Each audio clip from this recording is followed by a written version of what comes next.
three. 1, 2, 3, 1, 2, 3. Eu quero dar meus parabéns. Berimbau, berimbau, embalo da capoeira. Berimbau, berimbau, vamos embora. Tan, tan, tan. Berimbau, berimbau da Bahia, mandei vir. Berimbau, berimbau.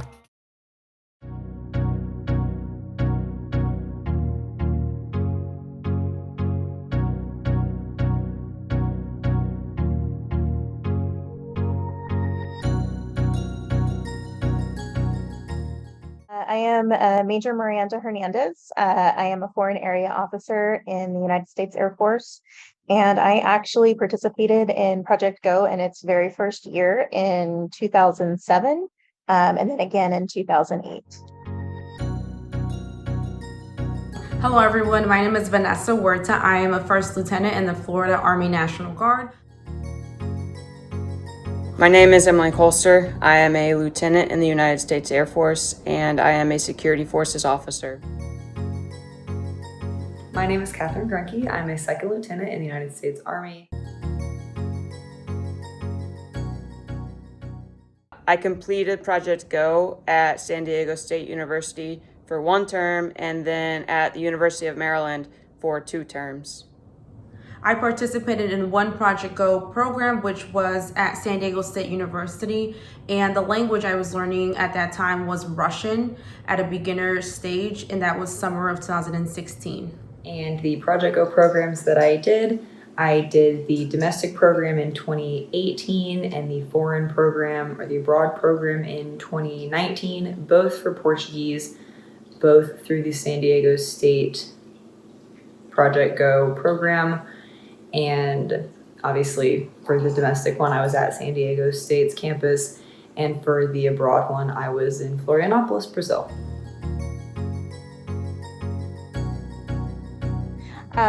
So I know that learning a language is definitely useful if you're looking at having a career in the military, and it was something that I had been thinking about, but I honestly never would have even thought of learning Arabic if I hadn't heard about this program that was offered through ROTC.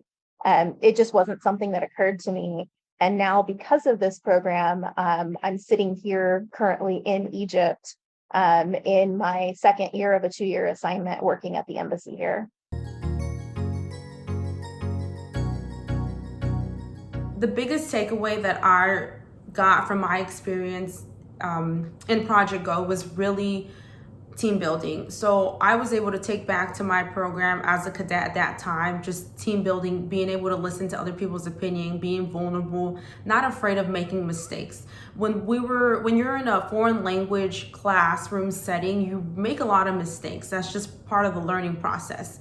I believe that I was a young cadet. I was in my second year as a cadet, and from my first year, I was a bit afraid of making mistakes, and that being said, of challenging myself and putting a foot forward. So I really think that Project Go as a whole, not only did it give me new cultural and language competencies, but it also taught me the ability to be a risk taker, to challenge myself and be unafraid of making mistakes and taking the next step forward. So one of the most profound experiences I had that led to cultural awareness was during an after-school session at San Diego State University, where we focused on cultural knowledge and awareness. And so we were instructed in this session to draw a map of the world. So we all got hard at work drawing our maps, and after the completion of it, we were asked where we started. When we put the pencil to the paper, what did we draw first? And so, of course, the majority of us stated that we drew America first, and then we drew everything else around it. And it wasn't until that moment that I considered that the globe is spherical, and so theoretically we could draw it from any orientation, maybe with Antarctica at the top or with Australia in the very middle. No perspective or orientation is inaccurate. But we usually draw it from our own perspective, or rather the perspective in which we were taught to see it. And so in the same way that I learned to draw a map under a particular orientation, I realized I was taught to see Iran under a particular lens as well. And that lens did not allow me to see the full picture of Iran as being a land flourishing with art and literature, advanced technology and education, and some of the kindest people I've ever met in my life.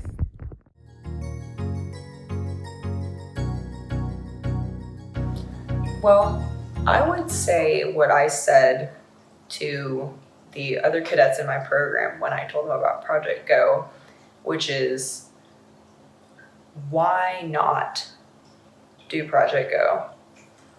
Like, it's less about like the value of the program, although that is immense. But for me, it was always just, why wouldn't you do it?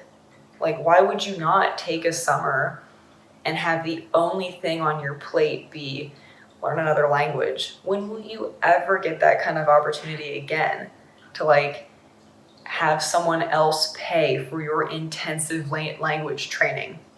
Like, it's kind of incomparable to like anything else you can get as an adult besides just straight up moving to another country and just forcing yourself to learn the language that way. Like, why would you not take advantage of that opportunity? And that's how I felt when I applied.